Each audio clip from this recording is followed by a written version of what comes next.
Et si la plus haute cour du pays venait de tourner le dos à Trump, vous vous attendiez à une fidélité absolue de la part de juges qui ont soutenu chacune de ces décisions. Mais voici le retournement.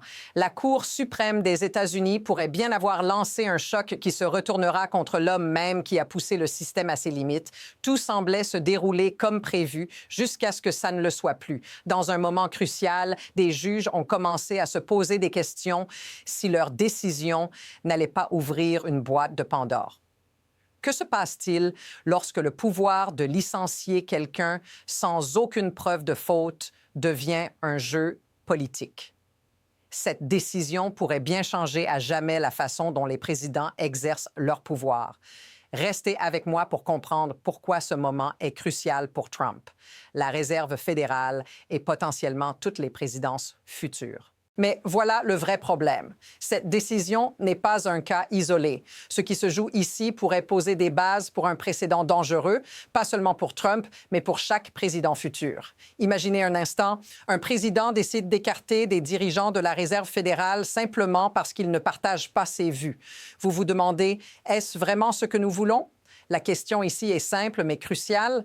Jusqu'où peut-on aller dans le pouvoir exécutif avant que tout devienne une question de pure politique?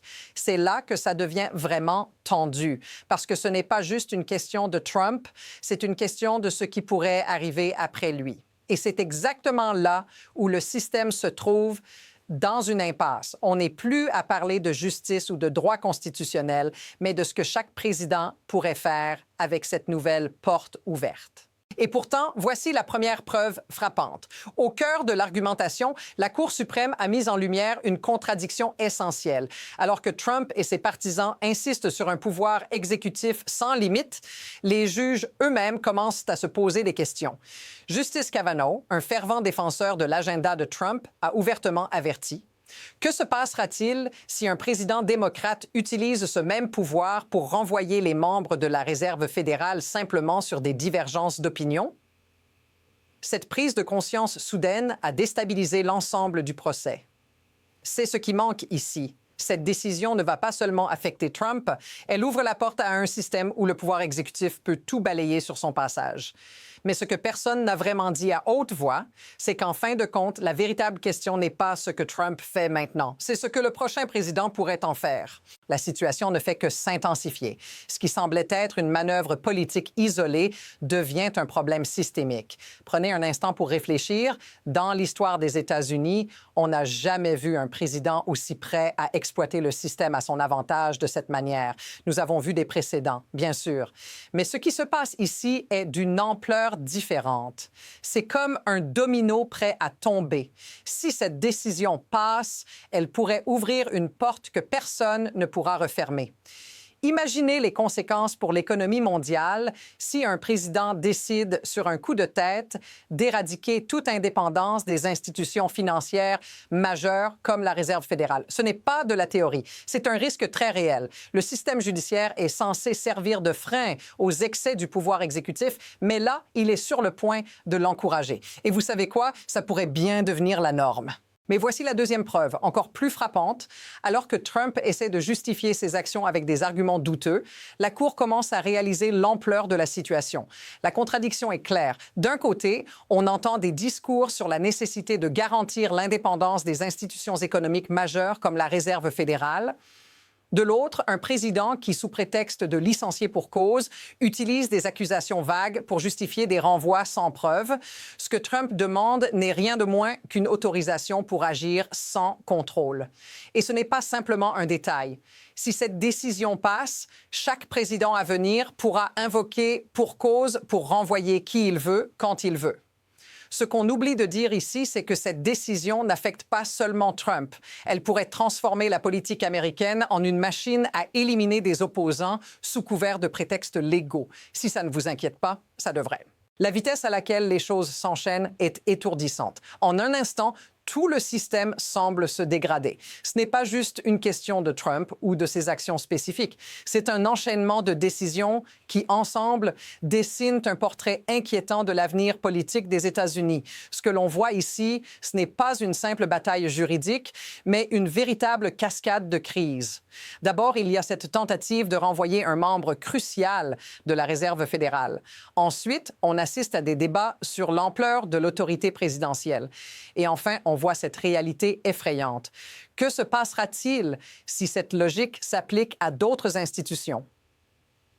Que se passe-t-il si le prochain président utilise ce même pouvoir pour éliminer ses ennemis politiques sous des prétextes légaux? Ce n'est pas un scénario qui appartient au futur lointain.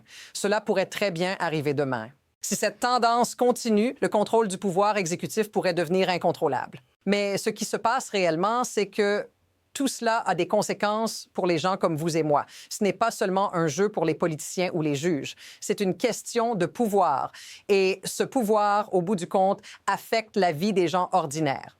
Imaginez ce que ça signifierait si un président pouvait, à sa guise, renvoyer des responsables économiques simplement parce qu'ils ne sont pas d'accord avec lui. Ce n'est pas une simple réorganisation gouvernementale. C'est l'annihilation de toute indépendance des institutions. Ce qui se joue ici, c'est un véritable bouleversement du système qui protège les citoyens de l'abus de pouvoir. Si vous êtes comme beaucoup de gens, vous comprenez la gravité de ce qui est en jeu.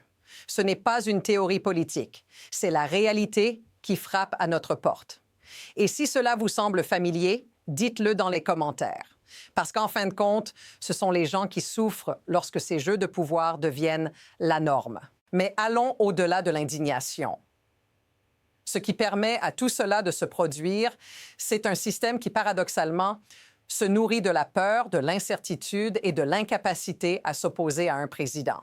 Ce n'est pas juste une question de politique, mais de la manière dont les structures de pouvoir ont été façonnées pour permettre à un individu de faire ce qu'il veut, quand il veut. Comment le système permet-il cela? C'est une question de levier, l'influence, les incitations et la mise en scène de chaque décision. Et c'est là que l'ironie frappe. Une Cour suprême censée être l'ultime rempart contre les abus de pouvoir semble aujourd'hui devenir une machine à valider ces abus. Et vous savez quoi? Ce n'est pas un accident. C'est ce que le système permet. Et tant que ce mécanisme de pouvoir existe, tant qu'il n'y a pas de contrepoids effectif, rien ne changera. L'inaction est tout aussi puissante que l'action dans ce contexte. C'est un système qui se nourrit de lui-même. Alors, qu'est-ce qui nous attend dans l'avenir immédiat? Deux chemins s'ouvrent devant nous. D'un côté, on pourrait voir une reprise du contrôle par des institutions qui résistent à l'autorité exécutive et rétablissent une forme de séparation des pouvoirs. Mais de l'autre côté, cette logique dangereuse pourrait continuer à se développer, rendant encore plus difficile de stopper cette dérive.